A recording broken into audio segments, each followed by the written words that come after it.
మొదటి కొరింథీ 15వ అధ్యాయం.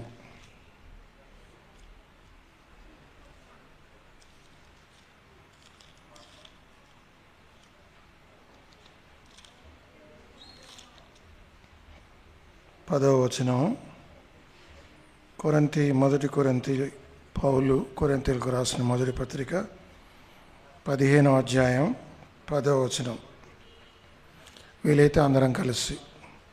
ఆయనను నేనేమై ఉన్నానో అది దేవుని కృప వలన అయి ఉన్నాను, మరియు నాకు అనుగ్రహింపబడిన ఆయన కృప నిష్ఫలము కాలేదు. కానీ వారందరికంటే నేను ఎక్కువగా ప్రయాసపడినది నేను కాను, నాకు తోడై ఉన్న దేవుని కృపయే.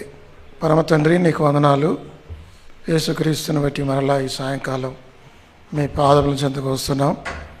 మా ప్రియ సహోదరుడు నతనయేల్ వారి కుటుంబం, మరి ఇక్కడ బాధ్యత గల సహోదరుడు నల్లగొండల బేతీలు వారి చర్చ్ యానివర్సరీ సందర్భంగా మేమందరం ఇక్కడ సమావేశమయ్యాం. మీ పరిశుద్ధాత్మ దేవుని మా మధ్యలో ఉంచండి. ఆయన ద్వారా మీరు మాతో మాట్లాడండి. దేవుని వాక్యం అందిస్తున్న దాసుని నన్ను మీరు జ్ఞాపకం చేసుకోండి. నిష్ప్రయోగ దాసుని ఒప్పుకొనొచ్చు. ప్రభా, నీ కరుణ ఆస్తుల కింద నన్ను దాచండి. మీ ఆత్మాభిషేకం అనుగ్రహించండి. ఇక్కడ కూర్చున్న వారికి అర్థమయ్యే రీతిలో స్పష్టంగా బోధించే కృపను అనుగ్రహించండి. వందనాలు స్తోత్రాలతో యేసు ప్రభువు నామములో ప్రార్థించి వేడుచున్నాము తండ్రి. మనం చదివిన వాక్యంలో క్రింది భాగం ఏమిటి? పదో వచనం క్రింది భాగంలో ప్రయాసపడినది నేను కాను, నాకు తోడై ఉన్న దేవుని కృపయే.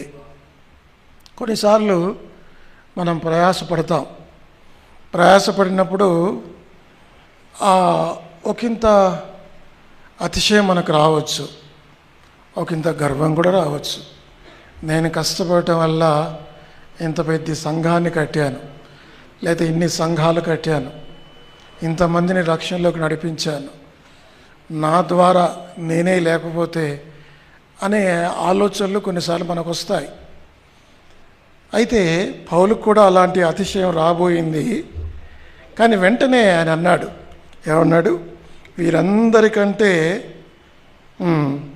వారందరికంటే నేను ఎక్కువగా ప్రయాసపడితే. అది నిజం కూడా. అంటే వారందరంటే తక్కిన అపోస్తలులు, ఆయన జత పనివారు, వారందరికంటే ఆయన ఎక్కువగా ప్రయాసపడ్డాడు. కానీ మరలా చివరిలో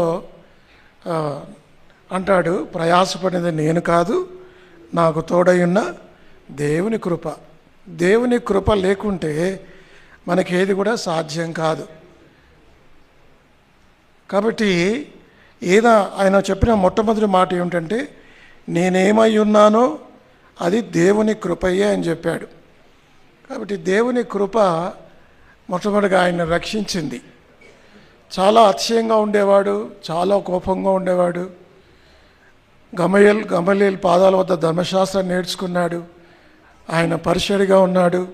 సంఘాన్ని హింసించడానికి నిర్ణయించుకున్నాడు. చాలామందిని హింసించాడు. మరి స్టెఫెను హతసాక్షి కారణం కూడా ఆయన ఒక రకంగా. ఇవన్నీ చూసి ఆయన జీవితం మారింది. ముఖ్యంగా ఆయన జీవితంలో టర్నింగ్ పాయింట్ ఎక్కడ జరిగిందంటే, స్టెఫెను చనిపోయేటప్పుడు స్టెఫెను చెప్పిన మాటలు ఆయన మీద ప్రభావం చూపించాయి. యేసు ప్రభువా, ఈ శిక్షణ వారి మీద మోపవద్దు అని పలికిన మాటలు ఆయన జీవితాన్ని మార్చాయి. యేసు ప్రభువారు సెలవులో చనిపోతున్నప్పుడు, తండ్రి వీరేమి చేయుచున్నారో వీరు ఎరగరు గనుక వీరిని క్షమించమని చెప్పిన మాట శిలువ మీద దొంగను ఏ విధంగా మార్చిందో, అంతకన్నా ముందు ఇద్దరు దొంగలు కూడా ప్రభువును దూషించారు. కానీ ఎప్పుడైతే యేసు ప్రభువారు తండ్రి వీరేమి చేయుచున్నారో వీరు ఎరగరు గనుక వీరిని క్షమించమని చెప్పిన మాట ఒక దొంగలను మార్చింది. అలాగే ఇక్కడ కూడా స్టెఫెను చనిపోవటం చూసినప్పుడు అతను చూశాడు, ఏమిటి చనిపోతుంటే కూడా, రాళ్లతో కొడుతుంటే కూడా దూషించాల్సింది బదులుగా క్షమించమని, వారి మీద ఈ పాపం మోపకమని చెప్తున్నాడే అని పౌలు సౌలుగా ఉన్నప్పుడు అతని హృదయానికి అప్పుడే తాకింది. ఆ తర్వాత దమస్కు మార్గంలో యేసు ప్రభు చేత పట్టబడ్డాడు. యేసు ప్రభువును చూశాడు, ఆయన మాటలు విన్నాడు, ఆయన జీవితం మారిపోయింది. అందుకే అంటాడు, నేను ఏమై ఉన్నానో, ఏమై ఉన్నాడు ఆయన. ఒకప్పుడు సౌలుగా, క్రూరుడుగా, హింసకుడుగా, హానికరుడుగా ఉన్న ఆయన, దేవుని కృప ఆయన మార్చింది. అందుకే నాకు తోడై ఉన్న దేవుని కృపయో. కాబట్టి దేవుని కృప మనకేం చేస్తుందంటే, మొట్టమొదటిగా అది మనల్ని రక్షిస్తుంది కదా. మీకు తెలుసు ఎఫెసీ 2వ అధ్యాయం 8-9 వచనాల్లో, మీరు కృప వలనే, విశ్వాసం ద్వారా కృపచేతనే రక్షింపబడి ఉన్నారు, కానీ ఇది మీ వలన కలిగినది కాదు, దేవుని వరమే. అర్థమైందండి? కాబట్టి దేవుని యొక్క వరము, దేవుని యొక్క ఉచితమైన కృప వల్ల మనం రక్షించబడ్డాం. నిజంగా దేవుని కృపే మనకు తోడకపోతే అనేది రక్షణ అనేది అసాధ్యం. కాబట్టి మొట్టమొదటిగా రక్షణ ఏం చేస్తుందంటే, ఆ కృప ఏం చేస్తుంది, అది మనల్ని రక్షిస్తుంది అని మనం నేర్చుకోవాలి. కేవలం దేవుని యొక్క ఉచితమైన కృప నన్ను రక్షించింది, నేను రక్షించింది, ఇక్కడ కూర్చున్న వారిని రక్షించింది, నతనీయులు రక్షించింది, ఆయన సహోదరుడు కుటుంబాన్ని రక్షించింది. అర్థమైందా? కాబట్టి కృప ద్వారానే ఆయన మనల్ని పిలిచాడు, కృప ద్వారానే ఆయన మనల్ని రక్షించాడు. దీనికి మరి సౌలు జీవితం లేదా పౌలు జీవితం ఒక సాక్ష్యం. అది మొదటి సంగతి. ఇక రెండవది, కృప మనం ఏం చేస్తుందంటే, అది మనల్ని సేవకు పిలుస్తుంది. కృప రక్షించడమే కాదు, కృప దేవుని సేవ చేయమని చెప్తుంది. కాబట్టి ఈ రోజున దేవుని సేవకులు, ఆ మాటకు వస్తే ఫుల్ టైం గాడ్ సర్వెంట్స్ కాకపోయినా దేవుని సేవ చేసేవారందరూ కూడా దేవుని చేత పిలువబడిన వారే. ఆ మాటకు వస్తే మనం అందరం కూడా ఏర్పరచబడిన వంశమును, రాజులైన యాజక సమూహమును, పరిశుద్ధ జనమును, దేవుని సొత్తు అయిన ప్రజలు, మనమందరం కూడా రాజులైన యాజక సమూహమే. రక్షింపబడిన ప్రతి విశ్వాసి కూడా దేవుని పరిచర్య చేయడానికి అర్హుడు. కొంతమందిని దేవుడు ప్రత్యేకంగా తన సేవ కొరకు పిలుచుకుంటాడు. మరి యెషయా అంటాడు, అయ్యా అదిగో దేవా నన్ను పంపుము, నేను ఉన్నాను అంటాడు. నేను ఎవరిని పంపుతున్నప్పుడు ఏమన్నాడు? యెషయా అన్నాడు, నేను రెడీగా ఉన్నాను దేవా నన్ను పంపు అన్నాడు. కాబట్టి దేవుని యొక్క పిలుపు, దేవుని యొక్క కృప మొట్టమొదటిగా మనల్ని రక్షిస్తుంది. అదే దేవుని యొక్క కృప రక్షించిన వారిని దేవుని సేవ కొరకై పిలుస్తుంది. కృప మనల్ని సేవకు పిలుస్తుంది. అది రెండవ అంశం. కృప మనల్ని రక్షిస్తుంది. అందును బట్టి దేవుని మనం ఆరాధించాలి. ప్రభా, నీ ఉచితమైన కృప వల్ల నన్ను రక్షించావు, నీ రాజ్యమునకు హక్కుదారుడిగా చేశావు, నీకు వందనాలు. ఒకవేళ నీ కృపే నాకు తోడై ఉండకపోతే, అసలు కృప అంటే ఏమిటో తెలుసా? కృప అంటే ఏమిటంటే, మనం దేనికైతే అర్హులము కామో ఆ అర్హత మనకు దయచేస్తుంది. దేనికి మనం అర్హులం కాదు? నిత్యరాజ్యానికి, పరలోకానికి, యేసు ప్రభువుతో కూర్చోవటానికి, యుగయుగాలు ఆ నిత్య మహిమలో ఉండే అర్హత మనకు లేదు. మనం మంచివారం, దేవుని ఉగ్రత కింద ఉన్నవారం. అలాంటి మనల్ని దానికి యోగ్యులుగా చేస్తుంది. యోగ్యము కాని వాటికి యోగ్యం చేసేదే దేవుని మహిమ. అందుని బట్టి ఆరాధించండి. రెండవదిగా, దేవుడు మనలా ఏదైతే పిలుపు, కొంతమందికి పరిచారకుడి పిలుపు, కొంతమందికి రకరకాల దేవుని సేవలో కృపావరములు, వేరు నానా విధముల దేవుని వాక్యంలో ఉంది. దేవుడు నీకు ఇచ్చిన తలాంతులను బట్టి, వరాలను బట్టి, సేవను బట్టి, పిలుపుని బట్టి దేవునికి వందనాలు చెల్లించాలి. మూడవది, కృప ఏం చేస్తుందంటే మనల్ని కష్టపడేటట్టు చేస్తుంది. కాబట్టి దేవుని కృప నాకుంది కాబట్టి అంతా అయిపోతుంది అనుకోవడానికి లేదు. నేను సంఘాన్ని కట్టేస్తాను, ఆత్మ రక్షిస్తానడానికి లేదు. పౌలు ఎంత కష్టపడ్డాడో ఆయన లేఖలో అన్నాడు, వీరందరికంటే నేను ఎక్కువ కష్టపడ్డాను. ఆ పైన లిస్ట్ ఉంది. యాకోబు కానీ, పేతురు కానీ, మరి అపోస్తుల కంటే ఎక్కువగా ఆయన కష్టపడ్డాడు. కానీ ఆయన అతిశయపడట్లేదు ఆయన. కాబట్టి కృప మూడవది మనల్ని ఏం చేస్తుందంటే శ్రమించేటట్లు చేస్తుంది. దేవుని కృపను మనం సాకుగా తీసుకోవద్దు. దేవుని కృపను గ్రాంటెడ్గా చేసుకోవద్దు. కాబట్టి దేవుని కృప ఉంది కాబట్టి అంతా అయిపోద్దులే, అంతా సమకూడదులే అనుకోవద్దు. ఎంతో కష్టపడాలి. ప్రతి ఆత్మ కొరకు కన్నీరు గార్చాలి. ప్రార్థన చేయాలి. అర్థమైందండి? కాబట్టి నెహెమ్యా మరి ఆయన ప్రార్థన చేశాడు. ఆ గోడలు కట్టడానికి శ్రమపడ్డాడు. ఎంత శ్రమపడ్డాడంటే ఒక చేత మరి కత్తి, ఒక చేత ప్రార్థన. అర్థమైందండి? కాబట్టి శ్రమ పడకుండా ఏది మనం సాధించలేం. ఈ రోజున నల్లగడ్డలో బేతేలు చర్చి ఏర్పడిందంటే దాని వెనక ఎంతో శ్రమ ఉంది, ఎంతో కష్టం ఉంది, ఎంతో ప్రయాసం ఉంది, ఎన్నో అవమానాలు ఉన్నాయి. అర్థమైందా? కాబట్టి అందును బట్టి దేవుని ఆరాధించాలి. దేవుడు ఆయన కృప ద్వారా మనకు ఒక సంఘాన్ని ఇచ్చాడు.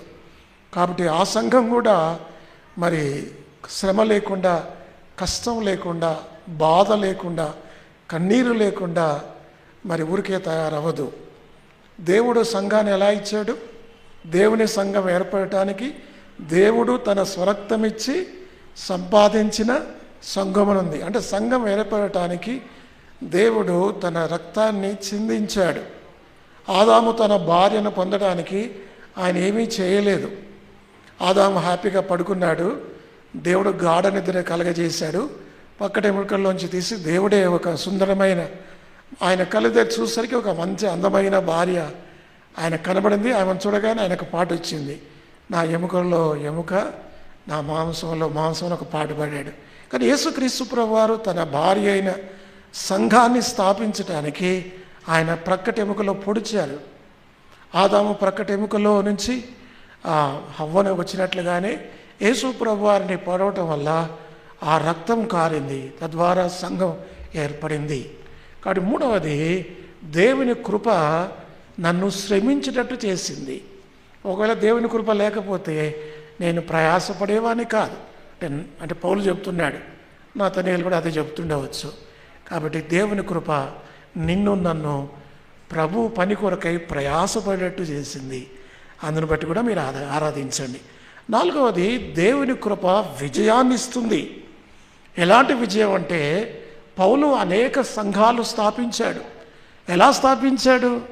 ఆయన ఒక్కడి వల్ల సాధ్యమయ్యేదా?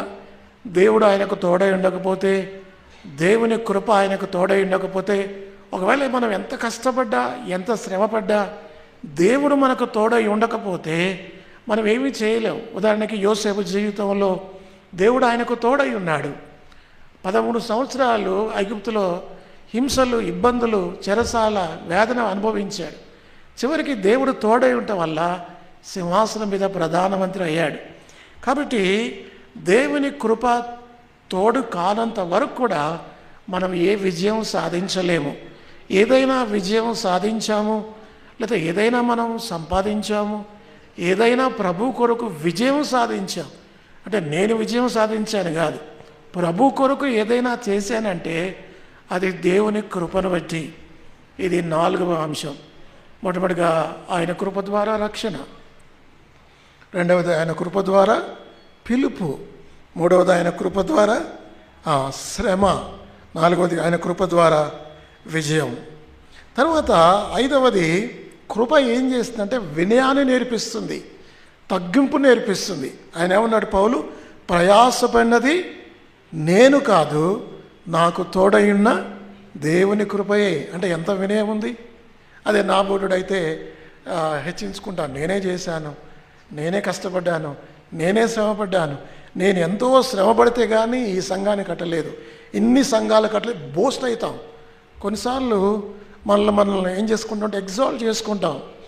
కాబట్టి పౌలు అలా అనలేదు, తగ్గించుకున్నాడు. కష్టపడింది నేనే, కొంతవరకు ప్రయాసపడింది నేనే, కానీ నాకు తోడై ఉన్న దేవుని కృప లేకపోతే ఇన్ని సంఘాలు, ఇన్ని మిషనరీ దండయాత్రలు చేసేవాడిని కాదు. ఎన్ని సంఘాలు కట్టాడు మీకు తెలుసు. ఎఫెసు మొదలుకొని రోమా, కొరింథీ, 1 కొరింథీ, 2 కొరింథీ, గలతీ, ఎఫెసు, ఇలా చెప్పుకుంటూ పోతే ఎన్నో సంఘాలు. ఇంకా పత్రికలు రాయని సంఘాలు ఎన్నున్నాయో. లవోదిక సంఘం అనేది అక్కడ పత్రిక లేదు, అర్థమైందా? బెరయా అనే సంఘం పత్రిక లేదు. అంటే ఇంకా ఆయన చాలా సంఘాలు కట్టాడు. ఆ విజయం ఎలా వచ్చింది చెప్పండి? దేన్ని బట్టి? దేవుని కృప పౌలుకు తోడై ఉన్న దాన్ని బట్టి వచ్చింది.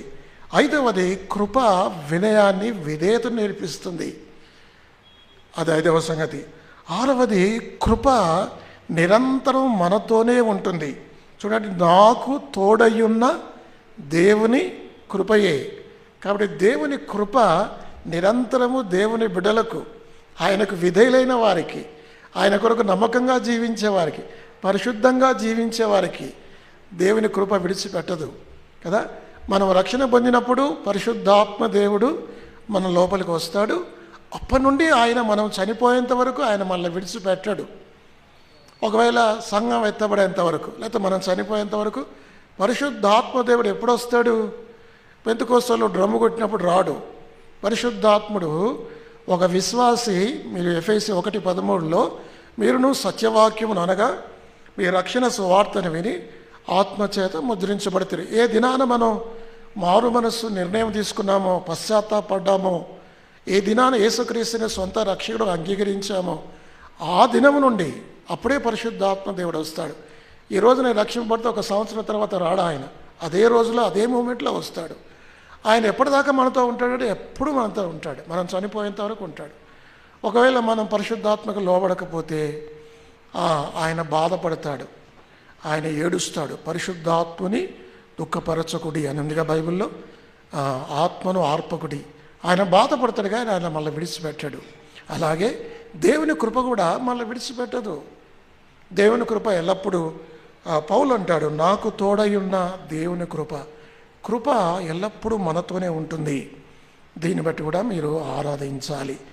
చివరికి 7వది, దేవుని కృప దేవునికి మహిమను తెస్తుంది. ఆయన కృప ద్వారా నేను రక్షించబడ్డాను, ఆయన కృప ద్వారా నేను పిలువబడ్డాను, ఆయన కృప ద్వారా నేను శ్రమించాను, ఆయన కృప ద్వారా నేను విజయం సాధించాను, ఆయన కృప ద్వారా నేను వినయం విధేయత నేర్చుకున్నాను, ఆయన కృప ద్వారా, ఆయన కృప నాకు నిరంతరము నాకు తోడుగా ఉంది, నాకు తోడై ఉన్న దేవుని కృప. 7వది ఏమిటంటే ఆయన కృప నాకు మహిమను, నాకు కాదు దేవునికి మహిమను తెస్తుంది. కాబట్టి దేవునికి మహిమకరంగా మనం జీవించాలి. ఎలా జీవిస్తాం? ఆయన కృపను మనం పొందాలి, ఆయన కృపలో మనం ఉండాలి. బైబిల్లో ఒక మాట ఉంది, దేవుని కృపను నిరర్ధకము చేయకుండానట్లు. కాబట్టి దాన్ని మనం నిరర్ధకం చేయకూడదు, దాన్ని గ్రాంటెడ్గా తీసుకోకూడదు, ఏవీ కాదులే అని అనకూడదు. కాబట్టి దేవుని కృప ఇన్ని విధాల విశ్వాస జీవితంలో పనిచేస్తుంది. కాబట్టి దేవుని కృపను బట్టి మనం ఆరాధన చేద్దాం. ఉదయకాలంలో మరలా మీకు ముగింపులో 7 విషయాలు చెప్పి ముగిస్తాను. దేవుని కృప మనల్ని రక్షిస్తుంది, అందును బట్టి ఆరాధించండి. దేవుని కృప మనల్ని సేవకు పిలుస్తుంది. దేవుని కృప మనల్ని శ్రమించేటట్టు ప్రయాసపడేటట్టు చేస్తుంది. దేవుని కృప విజయాన్ని ఇస్తుంది. దేవుని కృప వినయాన్ని నేర్పిస్తుంది. దేవుని కృప ఎప్పుడు మనకు తోడై ఉంటుంది. దేవుని కృప దేవునికి మహిమను తెచ్చేటట్లుగా మనల్ని మన సంఘాన్ని ఉపయోగించుకుంటుంది. ఈ 7 అంశాలను బట్టి క్లుప్తంగా దేవుని కృప ఏమైందో, నేను ఏమై ఉన్నానో అది దేవుని కృపను బట్టి అయ్యున్నానని అని తలంచుకొని అటువంటి తలంపులతో మనం ప్రభువును ఆరాధన చేద్దాం. దేవుడి వాక్యమును దీవించు.